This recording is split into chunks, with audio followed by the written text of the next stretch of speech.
Assalamualaikum warahmatullahi wabarakatuh. Selamat pagi dan salam sejahtera untuk kita semua dan Om Swastiastu. Yang pertama-tama puji syukur kita panjatkan karena pada pagi hari ini kita masih diberi kesempatan untuk melakukan suatu hal-hal baik. Jadi ini adalah salah satu berbagi praktik baik. Ya, jadi bukan bermaksud saya tapi saya berbagi praktik baik apa yang sudah kita lakukan di SMP, yaitu proyek pelajar Pancasila atau P5. Karena kami di SMP sudah melakukan sekarang yang ketiga kalinya proyek ini, tema yang ketiga sudah 2 kali kita lakukan karena kita sekolah yang menggunakan kurikulum implementasi kurikulum merdeka. Walaupun masih menggunakan tipe 1 itu adalah mandiri belajar. Mandiri belajar itu kan masih K13. Tetapi K13 ini kita ada hal-hal dalam IKN yang kita masukkan. Yang pertama itu adalah tentang profil Pancasilanya. Ini nanti di dalam RTP mungkin di saat ini kan baru diterapkan untuk kelas 1 dan kelas 4. Bisa ditambahkan nanti di situ untuk profil pelajar Pancasila. Mungkin bawahnya tujuan pembelajaran. Ya, profil pelajar Pancasila yang mana ada 6 elemen yang akan saya dan saya terima kasih kepada Bapak Kepala Sekolah SD Infrematu 24. Semua sekolah harus sudah menggunakan. Jadi kita pelan-pelan belajar di sini.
Kita akan bingung.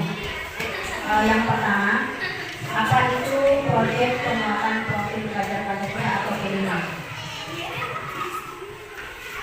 Ya, di sini ada beberapa tema proyek, yaitu yang saya tampilkan di sini ada 8. Tetapi ada beberapa tema itu yang hidup berkelanjutan, kemudian kearifan lokal, kemudian Bhinneka Tunggal Ika, rekayasa dan teknologi, kewirausahaan. Itu ada 5 tema yang boleh dipilih di P5.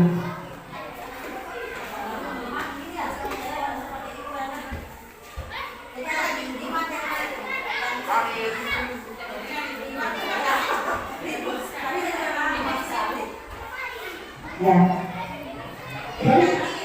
Ini yang bisa kita pilih. Tema di atas itu dipilih sesuai dengan kebutuhan, kemampuan guru, lingkungan sekitar, dan tahapan fase yang paling cocok untuk melaksanakan. Maksudnya tahapan fase itu ada fase A untuk di kelas 1, ya, fase B, 3, kemudian 6. Tentu tema yang boleh dipilih yaitu untuk tema orang. Kemudian ini deskripsi masing-masing tema proyek dari 6 jadi tema contoh gaya itu apa sih dalam tema gaya berkelanjutan itu diharapkan kegiatan proyek siswa itu mampu memahami aktivitas manusia baik jangka pendek maupun jangka panjang terhadap kelangsungan hidup di dunia maupun lingkungan sekitar. Satu, gaya berkelanjutan misalnya. Topiknya apa yang saya pilih? Contoh yang pernah saya lakukan di SMP itu tema gaya berkelanjutan yang sudah dilakukan di tema 1. Saya mengambil topik di situ penghijauan, kemudian pembuatan taman, ya itu yang satu topik. Ini bisa dipilih topiknya, bisa menghadapi situasi banjir, bisa mengenai hutan sebagai pahlawan dunia, bisa memanfaatkan sampah organik, itu topiknya bisa dipilih juga. Kemarin saya pilihnya itu pembuatan taman, pembuatan tempat sampah, penghijauan, penanaman itu merah di sini kemarin. Itu untuk topiknya. Jadi ini ya deskripsinya masing-masing. Kemudian kalau kearifan lokal itu bagaimana peserta membangun rasa ingin tahu dan kemampuan dipilih melalui eksplorasi budaya dan kearifan lokal.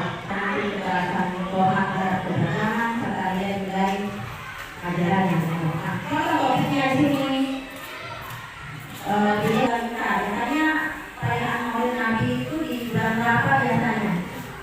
Nah, saya dialokasikan di sana untuk tema Bineka Tunggal Ika.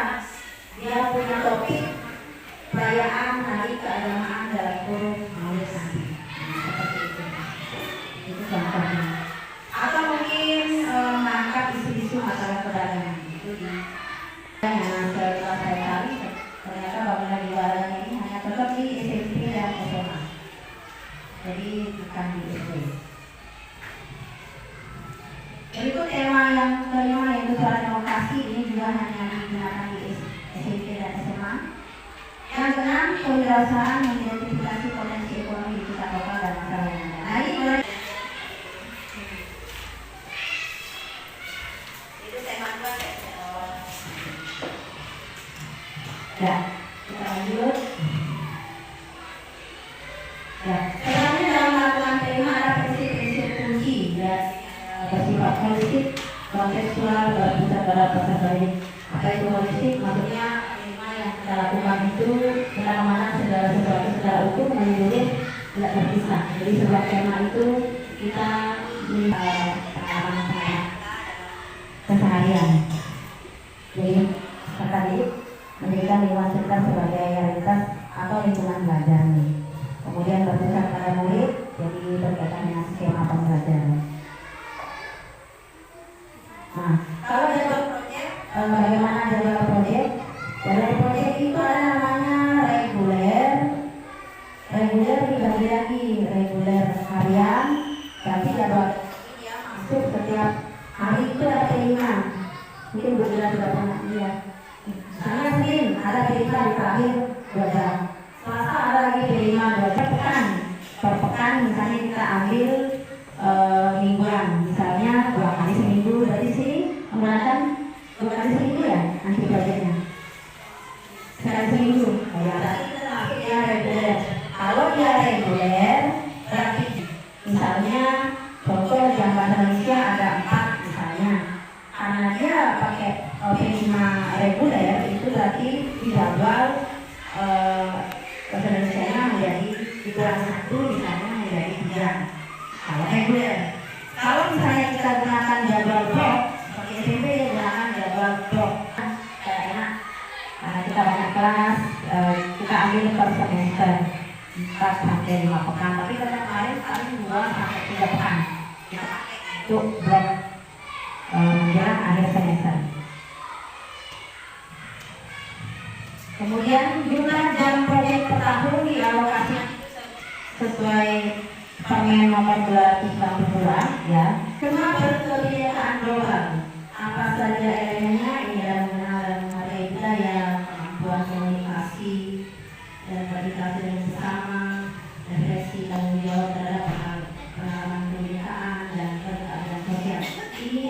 juga.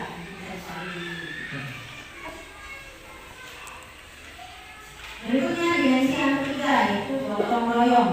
Elemennya ada kolaborasi, kepedulian, dan berbagi. Untuk elemen satu yaitu pengertian, kemampuan berkolaborasi dan bersama dengan lain.